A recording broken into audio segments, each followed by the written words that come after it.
Hi, hello guys, good morning. This is Srinivasan. Today the topic we are going to discuss from history, 7th standard, unit number 1, sources of medieval India. On your 6th standard, you all are deeply discuss about history. Now I'm going to ask what is history? Just remember it. The history means study of past. How you can gather the informations without the sources means evidences. Without the evidence you can't prove history, so the sources all help to prove history. So the sources is important thing for each and every history. Okay, so now we are going to see medieval period sources only. Already the lot of the sources are available there. The sources only help to historians to construct that history.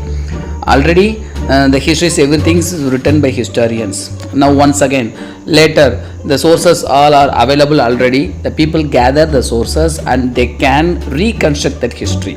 Once again they can reconstruct. So now this sessions we are going to see very little things. Already you people are know that the sources are classified as a two types. One is the primary sources and secondary sources. At these sessions we are going to see primary sources only.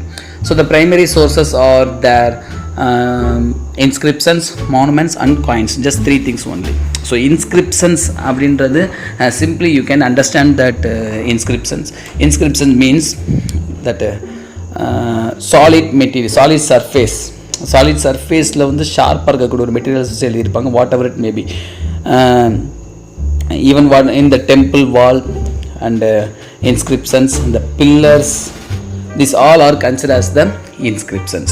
The monuments means நினைவு சின்னங்களா பண்ணுவாங்க. Even the Taj Mahal is considered as the one of the monument. அது யாரோ ஒருத்தர் நினைவு சின்னமாக. The tombs also considered as the monuments. And coins also provided the truthful and real history. It is considered as the real source. It provided the real sources to history. So the coins all are considered as the important evidence to medieval history. So the coins நீ சிம்பிளாக ஒரு coins எடுத்து பார்த்தா அப்படின்னாக்கா ஒன்று அந்த காயின்ஸில் date இருக்கும். இல்லை அப்படின்னா ஏதோ ஒரு லீடர் படம் போட்டிருந்தாங்க அப்படின்னாக்கா அந்த லீடர் எந்த வருஷத்துலேருந்து எந்த வருஷம் இருந்தாங்கன்றதை காட்டியிருக்கோம். அதே நேரத்தில் நம்ம இந்தியா காயின் அப்படின்னா இந்தியாவோட எம்பளம் போட்டிருக்கோம். Whatever maybe for other country means they are inscript their emblem. So அவங்களுடைய இதை வந்து எம்பளம் இன்ஸ்கிரிப்ட் பண்ணியிருப்பாங்க. ஸோ இது எல்லாமே நமக்கு ப்ரூஃபாக இருக்குது. This all provided the collective informations about that particular era. ஒரு குறிப்பிட்ட காலகட்டத்தில் இருக்கக்கூடிய ஒரு மிகப்பெரிய ஒரு இன்ஃபர்மேஷன்ஸை ஒரு சின்னதாக சிம்பிளாக நமக்கு கொடுக்குது. ஸோ அதனால் இது என்னன்னு சொல்கிறோம், நம்ம ஒரு மிகப்பெரிய ஒரு சோர்ஸஸாக we can consider it. Okay, so இது வந்து ஜஸ்ட் இன்ட்ரொடக்ஷன். ஸோ இது வந்து உனக்கு இப்போ ஈஸியாக வந்துடும். இந்த சோர்ஸஸில் வந்து என்னென்ன சோர்ஸஸ் எந்தெந்த காலகட்டத்தில் யார் ஒரு கட்டினது அதெல்லாம் நமக்கு சோர்ஸஸாக இருக்குது, யாரை பற்றி தெரிஞ்சுக்கலாம் அப்படின்றத தான் நாம் இன்றைக்கி இந்த லெசன்ஸில் பார்த்துட்ருக்கோம். ஸோ ஃபஸ்ட் அந்த இன்ட்ரொடக்ஷன்லேருந்து பார்த்துடலாம். ஜஸ்ட் ஒரு 20 minutes you observe my sentences. It will really help you. You can easily gather the knowledge. ஓகேவா? ஒன்ஸ் நீங்கள் புரிஞ்சுக்கிட்டீங்க அப்படின்னாக்கா சிம்பிளாக you can answer anywhere. What type of the questions also you can simply answer, just you understand the things. So the introduction first கொடுத்திருக்கேன். The periods from AD 700 to 1200 and from AD 1200 to 1700 are classified. So here some of the students have doubts about that what is AD, what is BC, what is the difference between AD and BC. Already I uploaded the one video on difference between the AD and BC and CE and BC also. I deeply explained that video. Once again I will give the link on descriptions. If you have any doubt means you just analyze that video. ஓகேங்களா? So here மிடவல் பீரியடை எப்படி calculate பண்ணியிருக்காங்க அப்படின்னா ஏடி அன்னோ டொமினி, சிஇனாக்க common ஈரா. So 700லேருந்து 1700 வரைக்கும் மிடவல் பீரியடாக consider பண்ணியிருக்காங்க. அதில் 1000 வருஷம், அதாவது இந்த 1000 வருஷத்தில் 500 வருஷம் இயர்லியாகவும் அடுத்த 500 வருஷம் லேட்டராகவும் பிரிச்சிருக்காங்க.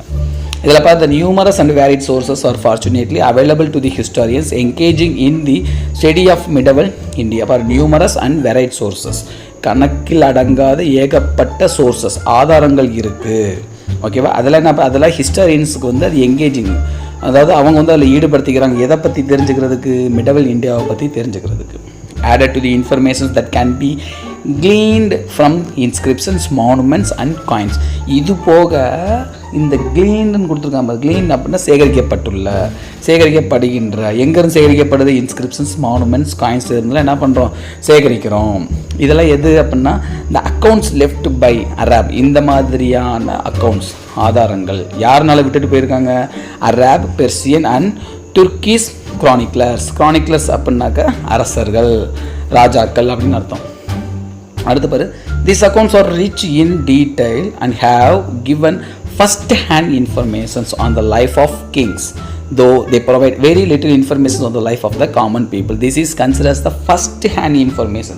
First hand information means, so ராஜாவை பற்றி இருக்கக்கூடிய எல்லா தகவல்களும் தெரியும். அதில் செகண்ட் கிளாஸஸில் இருக்கக்கூடிய காமன் பீப்புள்ஸை பற்றி என்ன பண்ணுறது இல்லை, அவங்க எக்ஸ்பிளைன் பண்ணுறது கிடையாது. ராஜாக்களை பற்றி மட்டும்தான் அவங்க என்ன பண்ணியிருக்கானுங்க? எக்ஸ்பிளைன் பண்ணியிருக்கானுங்க. அதே நேரத்தில் ராஜாவை சுற்றி வரக்கூடியது முதல் தரமானதாக இருக்கும். ஓகேங்களா? அடுத்து பாரு, next, the opinions of the courtiers and chroniclers are often one-sided, written in the hyperbolic language. Hyperbolic language means அப்படின்னாக்க உயர்வு நவிர்ச்சியானதுன்னு அர்த்தம். அதாவது அவங்க வந்து மிகைப்படுத்தி எழுதுகிறாங்க. எந்த ஒரு கோர்ட்டேர்ஸ் அப்படின்னாக்க அவையில் இருக்கக்கூடிய சேவகர்கள், இப்போ மந்திரிமார்கள்னு சொல்கிறாங்க. அந்த மாதிரி ஒரு அரசர் பற்றி எழுதுனோம் அப்படின்னா அந்த சபையில் இருக்கிறவங்க என்ன பண்ணுறாங்க? அவரை பற்றி மிகைப்படுத்தி, ராஜா அப்படி இப்படி. இப்போ நான் ஒரு ராஜா வரதை என்னை பற்றி எப்படி எழுதுவேன்? ரொம்ப இதாக தான் எழுதுவேன். அதான் இந்த 23ஆம் புலிகேசி படம் பார்த்தீங்கன்னா தெரியும். 100 வருடங்களுக்கு பிறகு வரும் மடையர்களுக்கு நாம் எப்படி இருந்துன்னு தெரியவா போகிறதுன்னு ஒரு இது சொல்லியிருக்காங்களா. ஸோ அதெல்லாம் உண்மை. ஓகேங்களா? ஸோ அப்போ ராஜாக்கள் என்ன பண்ணியிருக்காங்க? அவங்கள பற்றி அவங்க மிகைப்படுத்தி எழுதியிருக்காங்க. அதே மாதிரி அவர்களுடைய சேவகர்களும் அவங்கள பற்றி மிகைப்படுத்தி எழுதியிருக்கிறாங்க. அதெல்லாம் பாரு ஒன் சைடடாக இருக்குது. ரிட்டன் இன் ஹைபர்போலிக் லாங்குவேஜ்னால் அதான் சொன்ன உயர்வு நவிர்ச்சியானது. அடுத்து பாரு, எக்ஸாக்ரேட்டிங்ஸ் த கிங்ஸ் அச்சீவ்மெண்ட்ஸ். எக்ஸாக்ரேட்டிங்ஸ் அப்படின்னா பெரிதாக்கி. ஒரு ராஜா ஒரு இது அச்சீவ்மெண்ட் பண்ணியிருந்தாங்கன்னா அதை ரொம்ப மிகைப்படுத்தி எழுதியிருக்கிறாங்க. Let us now explore the various sources available for the study of history medieval India. So ஹிஸ்ட்ரியை பற்றி மிடவல் இந்தியாவில் இருக்கக்கூடிய சோர்ஸை பற்றி நாம் பார்க்க போகிறோம். அதுக்கு முன்னாடி இந்த பாக்ஸில் கொடுத்துருக்கிறது பாரு, do you know the famous words of the Khafi Khan. இந்த காஃபி கானுடைய வேர்ட்ஸ் என்ன அப்படின்னாக்க, அவர் யார் அப்படின்னாக்க எம்பரர் அவுரங்கசீப்புடைய அவையில் இருந்த அவை புலவர், அவையார்னு வச்சுக்கலாம். அவர் என்ன சொல்லியிருக்காருனாக்க, it is the duty of and historians to be faithful. ஒரு ஹிஸ்டாரியன்ஸ்ன்றது எப்படி இருக்குனாக்க நம்பகத்தன்மையாக, நம்பிக்கையுடையவராக, உண்மையானவராக இருக்கணும். To have no hope of, அவருக்கு எந்த லாபம் வந்தாலும் சரி, எந்த நஷ்டம் வந்தாலும் சரி, அவருக்கு எந்த ஒரு வேதனை இருந்தாலும் சரி, துக்கம் இருந்தாலும் சரி, அவர் நண்பன் எதிரி எந்த ஒரு பாகுபாடுமே இல்லாமல் என்ன பண்ணணும்? சின்சியராக உண்மையாக எழுதணும். அப்படி எழுதுனா மட்டும்தான் ஹிஸ்டரியன்ஸ் அப்படின்னு எக்ஸ்பிளனேஷன்ஸ் கொடுத்துருக்குறாரு. இப்போ சோர்சஸ் பாரு, sources are supporting materials, documents or records in the form of evidence that help to reconstruct the past. ஓகேவா? Reconstruct, once again reconstruct. இப்போ நான் ஒன்று சொல்லியிருக்கலாம், என் காலத்தில் வந்து ஒரு குறிப்பிட்ட அளவு தான் எனக்கு ஆதாரம் கிடச்சிருக்கும். இப்போ ஒரு 20 வருஷம் கழிச்சு அட்வான்ஸ் டெக்னாலஜி வச்சு என்ன பண்ணலாம்? வேறு விதமான கோணத்தில் அதை ஆராய்ச்சி பண்ணலாம். ஸோ அப்போ வந்து ஹிஸ்ட்ரி என்ன ஆகிட்டே இருக்கும்? அப்டேட் ஆகிட்டே இருக்கும். கம்ப்யூட்டர் ஃபீல்டில் மட்டும் கம்ப்யூட்டர் சயின்ஸ் மட்டும்தான் அப்டேட் ஆகும் அப்படின்னு சொல்லி சில விஷயங்கள் இருக்கும். அது கிடையாது. ஹிஸ்ட்ரிஸும் என்ன இருக்குது? அப்டேட் ஆகிட்டே இருக்குது. ஸோ சோர்ஸஸை பொறுத்த வரைக்கும் primary sources, secondary sources. Now we are going to see the primary sources only. So இந்த ப்ரைமரி சோர்சஸில் பாரு, இன்ஸ்கிரிப்ஷன்ஸ், மானுமெண்ட்ஸ் அண்ட் காயின்ஸஸ் இருக்குது. ஓகேங்களா? ஸோ இது எல்லாமே it's provided that truthful informations about that history past இன்சிடென்ட்ஸை பற்றி என்ன பண்ணுது? நமக்கு ட்ரூத்ஃபுல்லான இன்சிடென்ட்ஸை கொடுக்குது. We can proof anywhere and any cause. அதுதான். ஓகேவா?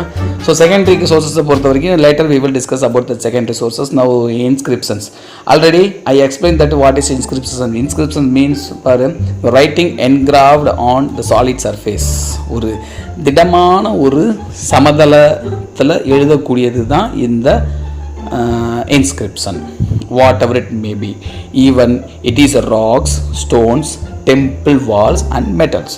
ஸோ எல்லாத்துலேயும் அது எழுதலாம். ஓகே, உங்களுக்கு சிம்பிளாக சொல்லணும் அப்படின்னாக்க இந்த காப்பர் பிளேட்ஸ்ன்னு சொல்லுவாங்க, செம்பு பட்டயங்கள், அதெல்லாம் இருக்குது. ரஜினி முருகன் படம் பார்த்தீங்கன்னா அப்படின்னா தெரியாது, அந்த காப்பர் பிளேட்டை வச்சு தான் என்ன பண்ணுவார், இந்த சமுத்திரக்கனி பெரிய பஞ்சாயத்து பண்ணிகிட்டு இருப்பார். அந்த சொத்து பற்றிலாம் பிரச்சனை வரும் பார்த்தீங்களா. ஸோ அதெல்லாம் copper plates. It is consider as the truthful inscriptions. அதுவும் ஒரு இன்ஸ்கிரிப்ஷன் தான். அது வந்து ஒரு உண்மையானதாகவும் நம்பகத்தன்மையாகவும் பார்க்கப்படுகின்றது. அடுத்து பாருங்க, the kings royal decrees, dedications and donations. இதில் இந்த டீக்ரீஸ் அப்படின்னாக்க அந்த கட்டளைகள், அரசர்கள் வந்து எந்த விதமான கட்டளைகள்லாம் கொடுக்குறாங்க, டெடிகேஷன்ஸ், என்னத்தை அர்ப்பணித்தாங்க, என்னென்ன நன்கொடைகள் கொடுத்தாங்க, என்னென்ன நினைவுச்சின்னங்கள் எழுப்புனாங்க, எதுக்காக, இன் காமமரேஷன் அப்படின்ற, காமமரேஷன் அப்படின்னா நினைவிற்காக என்னென்ன எழுப்புனாங்க அப்படின்றதெல்லாம் அதில் கொடுத்துருக்காங்க. இன் விக்டரிஸ் இன் வாரில் ஜெயிச்சதுக்கானது, இது எல்லாத்தையுமே அவங்க கொடுத்துருக்காங்க. So content rich informations about the concern era, ஒரு குறிப்பிட்ட காலகட்டத்தில் இதெல்லாம் நடந்துகிட்ருக்கு. அடுத்து பாரு, various type of the land gifted by Chola kings are known from the inscriptions. பாரு, ஒரு இன்ஸ்கிரிப்ஷன்ஸை வச்சு சோழர்கள் காலத்தில் எப்படிலாம் என்ன பண்ணியிருக்காங்க, நிலங்களை தானமாக கொடுத்துருக்குறாங்க, என்னென்ன வகையில் கொடுத்துருக்காங்கன்றத நமக்கு எக்ஸ்பிளைன் பண்ணுறாங்க. இதை வந்து எது எக்ஸ்பிளைன் பண்ணுது அப்படின்னா காப்பர் பிளேட்ஸ் எக்ஸ்பிளைன் பண்ணுது. அது பாரு, வெள்ளன் வாகைன்ற நிலம் வந்து யாருக்கு கொடுத்துருக்காங்க, பிராமணர் அல்லாதவர்களுக்கு அந்த நிலத்தை கொடுத்துருக்காங்க. அடுத்து பிரம்மதேயா அப்படின்றது என்னது, பிராமணர்களுக்கு அந்த நிலத்தை கொடுத்துருக்குறாங்க. அடுத்து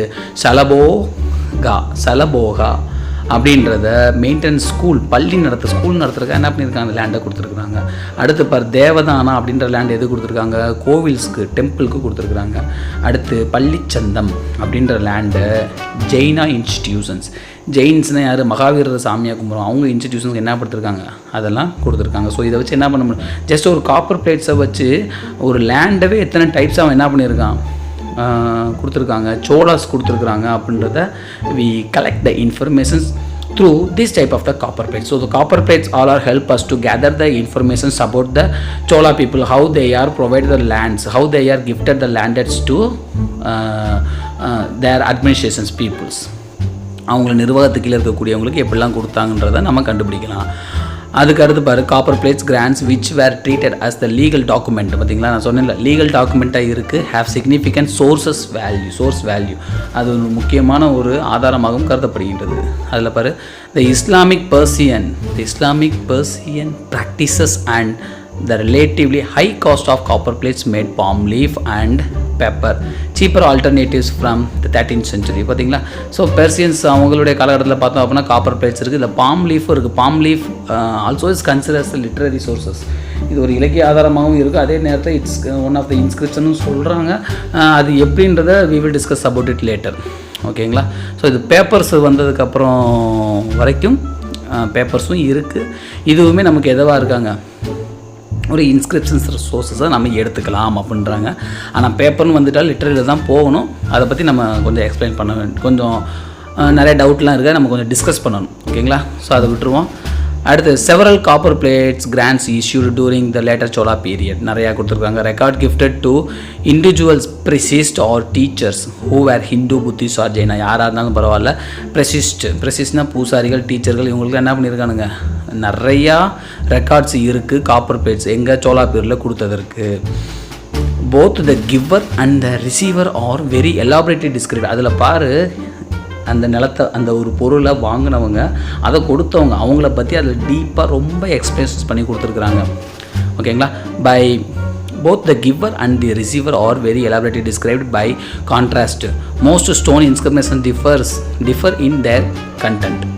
In stone inscriptions, the beneficence of a donor is recorded. So அதில் வந்து மேக்ஸிமம் கிவர் யார் நிலத்தை கொடுத்துருக்காங்களோ, அந்த ஒரு பொருளை கொடுத்துருக்காங்களோ, தானமாக கொடுக்குறாங்க பாருங்கள், அவங்கள ஃபோக்கஸ் பண்ணி தான் இருக்குது. அதில் வாங்கியிருக்காங்க பாருங்கள், அவங்கள பற்றி 1-2 வார்த்தைகள் மட்டும்தான். இன்னாரால், அதாவது கொடுக்குறவங்களும் ரொம்ப புகழ்ந்து பேசிட்டு இவருக்கு கொடுக்கப்பட்டதுன்றது அவங்கள என்ன பண்ணாங்க, ஒரு வரியில் அவங்கள பற்றி முடிச்சிருப்பாங்க. ஸோ அடுத்து நெக்ஸ்ட்டு பார்த்தோன்னாக்கா எந்தெந்த அரசர்கள் என்னென்ன பிளேட்ஸ் கொடுத்துருக்காங்கன்றது தான் பார்க்குறோம். ராஜேந்திர சோழா வந்து திருவிழாங்காடு பிளேட்ஸ் கொடுத்துருக்குறாரு, அவரை பற்றி சொல்லலாம். அடுத்து அன்பில் பிளேட்ஸ் வந்து சுந்தர சோழா பற்றி சொல்லுது. அடுத்து உத்திரமேரு இன்ஸ்கிரிப்ஷன் வந்து எதை பற்றி எக்ஸ்பிளைன் பண்ணுது அப்படின்னாக்க, சோழா பீரியடில் இன்டர்னல் வில்லேஜ் அட்மினிஸ்ட்ரேஷன்ஸை பற்றி அதே எக்ஸ்பிளைன் பண்ணுது. In case in the future you have a chance to attend the IAS IPS examination, surely they will ask this questions. ஓகேவா, ஸோ உத்திரமேரு இன்ஸ்கிரிப்ஷன்ஸ் வந்து சோழாவுடைய வில்லேஜ் அட்மினிஸ்ட்ரேஷன்ஸை எக்ஸ்பிளைன் பண்ணுது. சோழாவுடைய வில்லேஜ் அட்மினிஸ்ட்ரேஷன்ஸை பற்றி எக்ஸ்பிளைன் பண்ணக்கூடிய இன்ஸ்கிரிப்ஷன் வந்து உத்திரமேரூர் இன்ஸ்கிரிப்ஷன்.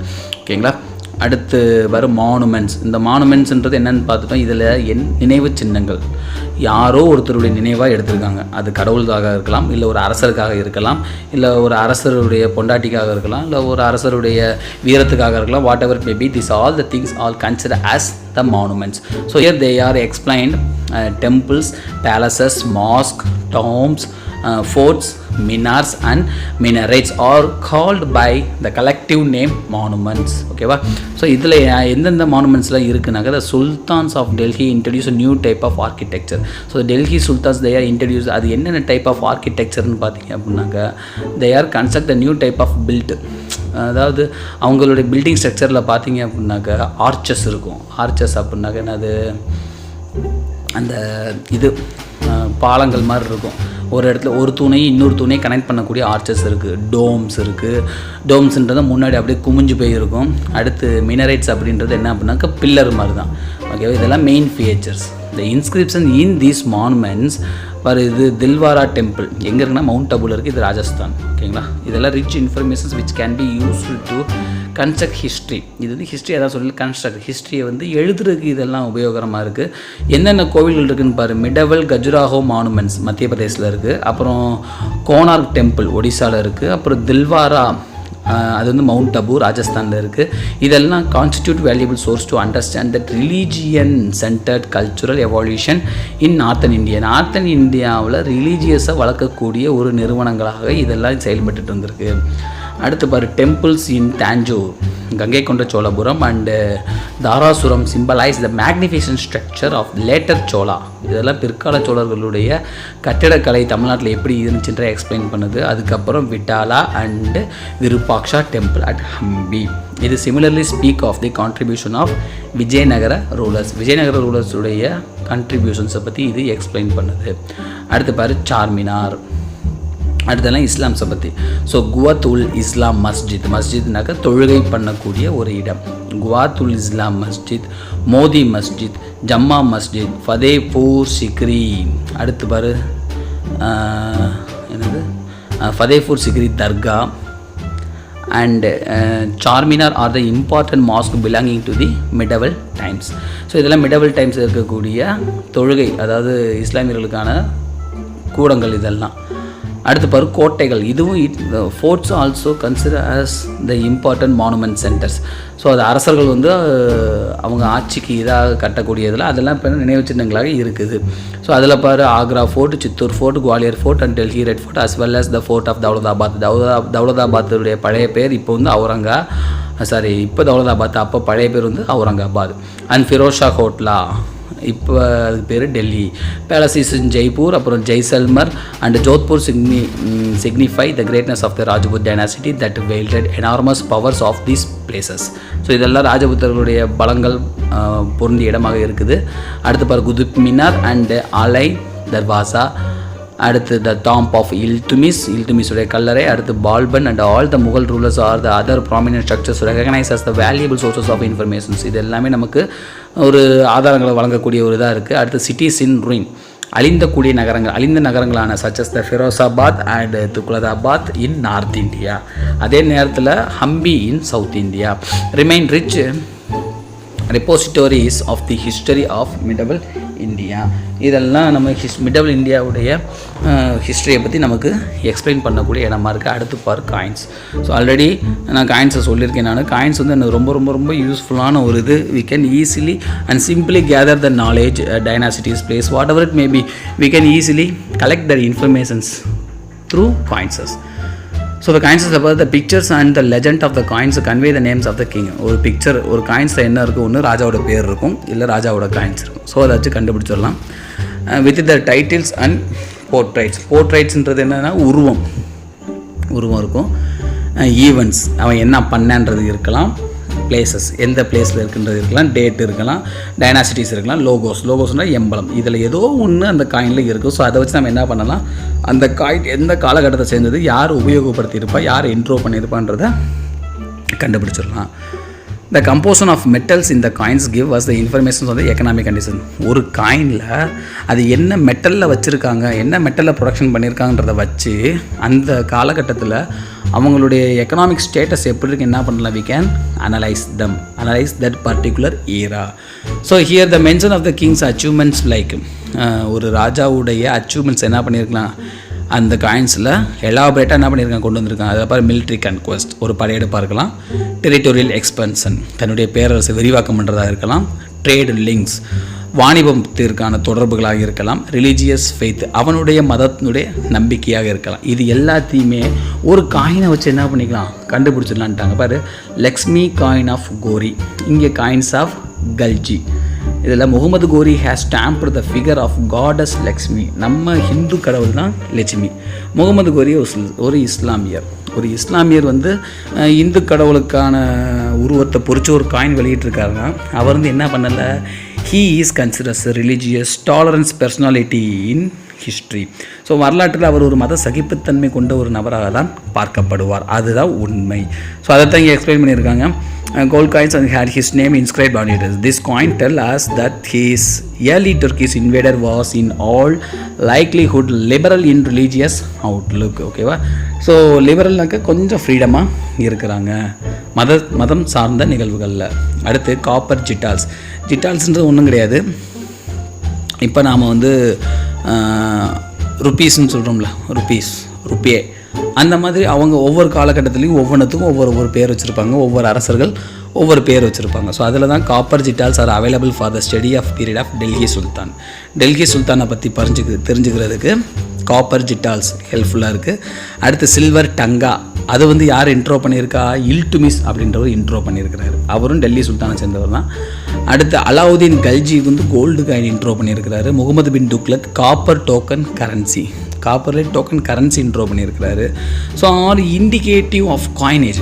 இதெல்லாம் காயினுடைய வளர்ச்சி as well as the economic prosperity or otherwise of the country of that time. So இது ஒரு பொருளாதார நிலையையும் அந்த காலகட்டத்தில் கண்ட்ரி எப்படி இருந்துச்சுன்றதையும் நம்மளால் தெரிஞ்சுக்க முடியும். இதில் வேறு அடுத்து கொடுத்துட்டு பார்த்தா jital contained 3.6 grains of silver. இது எப்படி நம்ம சொல்கிறோம் பாரு, 100 பைசே சேர்ந்துச்சு அப்படின்னா 1 ரூபி. அந்த மாதிரி 48 ஜிட்டால்ஸ் R equal to 1 silver tanka. சில்வருக்கு டங்காவுக்கு பேர் 1. ஸோ அப்போ வந்து ஜிட்டால் அப்படின்ட்டு அதுக்கு கீழே இருக்குது. அப்போ 48 ஜிட்டால் சேர்ந்துச்சு அப்படின்னா ஒரு சில்வர் டங்கா. ஓகேங்களா? So that's all guys, our first session successfully over. Next video I will upload within 2 days. Next we will going to see the secondary sources. So இந்த செகண்டரி சோர்ஸஸில் என்னென்ன இருக்குது அப்படின்னாக்கா, compared to the primary sources, secondary sources are too easy. Secondary சோர்ஸஸை பொறுத்த வரைக்கும் literary works, chronicles, travelages, biographies and autobiographies. These are all the things we will going to deeply discuss. Okay guys, just refer this video once or twice, it will really help you. Okay, bye bye, take care, I love you all. I will meet you on following videos. Take care.